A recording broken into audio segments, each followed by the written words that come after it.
Picks of Equinage for park racing on Wednesday, July 9. Don't forget to register your free user at Equinage.com. You are watching the simulation of the third race according to Equinage.com. The QR code is linked directly to the page where you can register your free user, three races per day, and you can try the platform, the website, the time that you want. You can check previous results and realize how good is this handicapping tool for the US horse racing.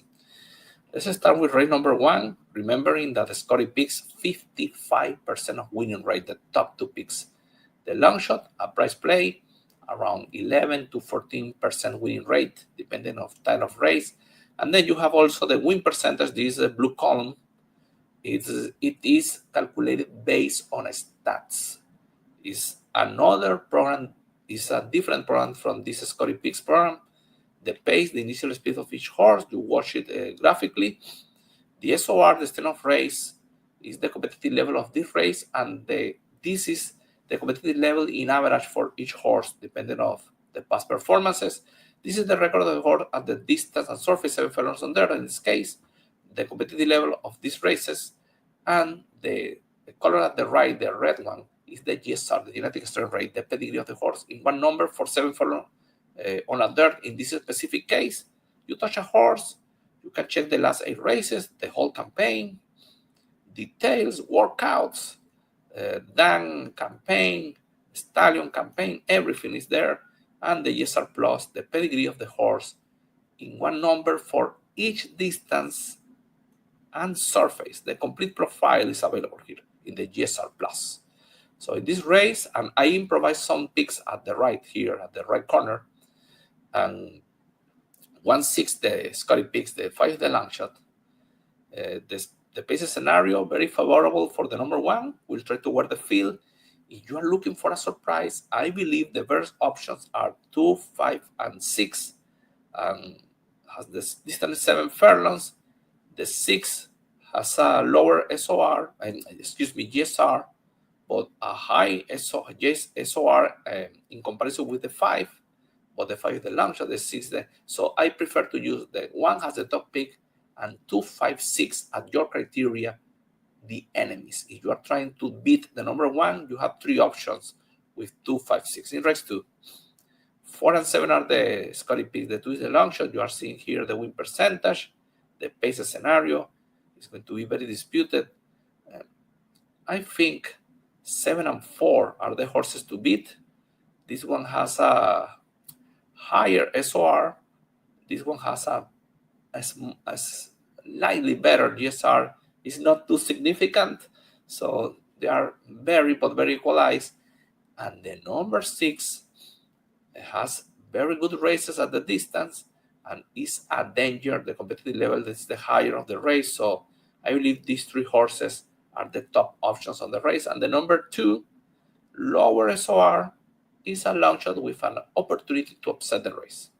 Race 3, 2 and 5 the picks, the 6 is the long shot, long distance.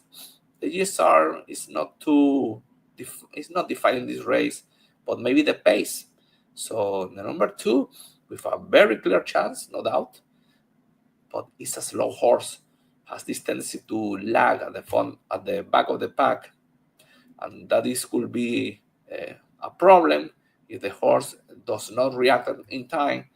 So the 5 has more tactical speed, is running well. Obviously, is a horse that is discreet, but with a good chance. The 4 has struggles at these distances. The GSR is a bit limited and struggles when increase the distance over the 6.5 furlongs. So I believe the distance is going to be an issue, and that's the reason that I mix the 2 and 5 with the 6. Better GSR, is running, you can say, well, has tactical speed, is irregular, is a discreet horse, but in this race, irregular could be a victory. So 2, 5, 6. I agree with the Scotty picks in that race. In race 4, 4 and 5 the picks. The 1 is the long shot. The number 5 will try to wire the field. It's the reality.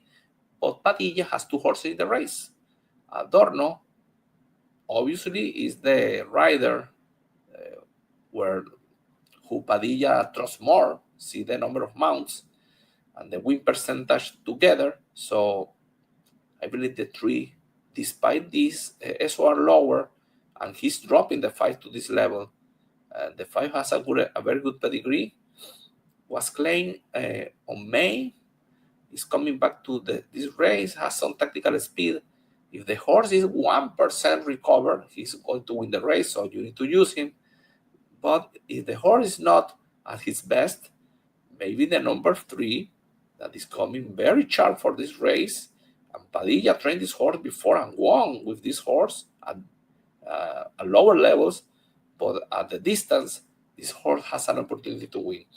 Most perfect is Jamie Ness, is dropping class a little bit, put an apprentice aboard, has a chance to improve, and has some tactical speed. So use the 3 of them. I think is a better idea. 3, 5, 4. In race 5, 8 and 7 the picks, the 5 the long shot. This race is extremely equalized. The competitive level of the 7E and the GSR at the distance, you need to consider this horse seriously. Is a discreet horse, but is dropping class and has the potential to win the race. So you need to use this horse. Obviously, the number 8 is a horse with only 3 races. The GSR is good enough, and you need to put this horse at the top with the number 7. Then you have the 3, but the 3 is an English channel. The GSR is dropping 21 points. I don't like that. And the 5, looking wild, is running well, has an opportunity. The pedigree is limited, but good enough on third to win, and he's showing signs that he could win at the distance. So you have this option. You have options like the number 6. The GSR is limited. The number 1 has a better GSR. Maybe the number 1 could be a 4 option in the race. In race 6, 2 and 4 the top picks. The 3 is the long shot. 2 and 4 at the top win percentages. The SOR of the number 4 is the highest of the race, and the number 2 is going to be dealing with the speed of the number 6, of the number 5. I believe he is likely winning that duel. Is coming from very good races.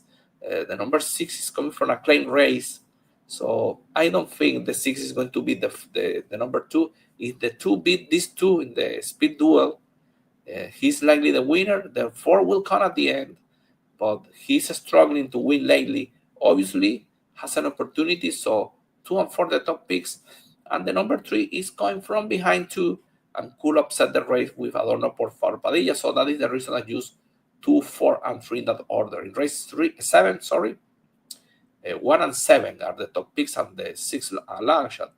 And you see the pace is for the number 1.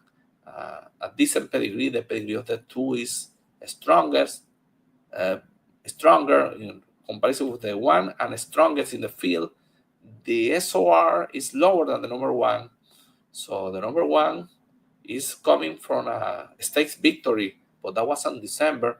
He's coming back, but Tyler Service effective for race back. Very good win percentage top pick here. If he goes and controls the pace and is sharp enough, probably will wear the field. Obviously, the 7 and the 2 will be chasing. He has the potential to run very well the distance. He's a curling, so he's an enemy with the 7 like forever that is coming from a very but extremely strong victory, lower level, but the horse is extremely sharp. And if the number 1 is pressed by the number 2 too much, maybe the 7 could upset the race. It's the second pick here, so 1, 7, 2. In race 8, 1, 3, and 4, the 1 and 3 the picks. The 4 is a long shot here, and this race is 1 horse with all the win percentage basically, and the others with an opportunity. So the number 1 will control the pace, and Kelly Breen put Rivera Jr. aboard, and Rivera has won 2 times with Pleasant Embrace. She will control the pace, likely the winner. And if you are looking for a surprise, is the number 5 respond to this SOR, and she could close at this distance. She will try to reach in the final state. The number 1 is an enemy, and the 4, the long shot Mary Q, a horse that didn't deliver last time out, but will be out of the speed and could take advantage of that as previous races, and is running a very high competitive level. So I believe the 4 is the other option. The 3 is the second pick here, but I don't know. Maybe she could close and win the race. For me, it's a 4 option, is running at lower levels in comparison to the 5 and 4. They have the potential to close and try to reach the number 1.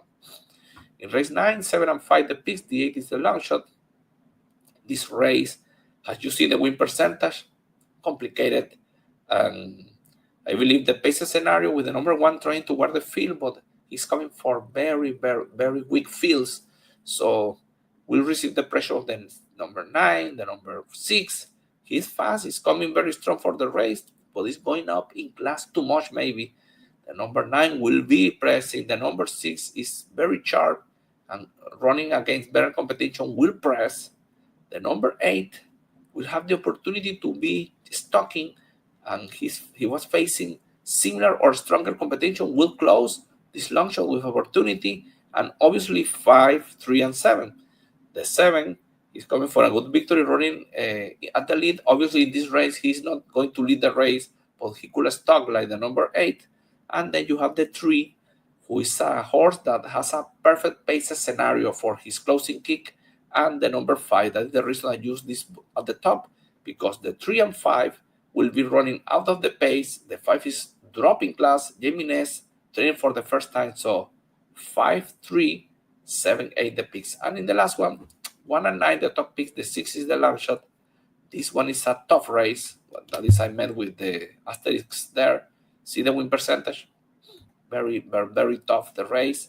The competitive level, very low for the number 1, higher for the number 7. The number 6 has a good win percent, a good SOR for the race. So I use a mix between what I'm seeing, the win percentage, the competitive level, and the picks. So I believe the number 9 has a good chance to win, because he's dropping class a little bit at this level. He was running well.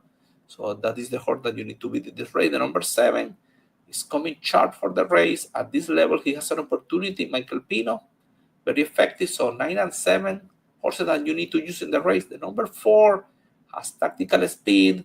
He can win at this level. And this horse is a strong contender for sure. And the number 1 is the top pick here. Decent win percentage. At this level, he ran good. That is the reason that including him is a very, but very tough race for him. He's coming from weak levels, but with an opportunity. I don't like the 6. The 6 is trying at this level since a long time ago, and he's struggling. He could upset the race, obviously, but I will take the risk with 9, 7, 4, 1 in this complicated 10 race. Good luck with your bets, and we will have picks for Saratoga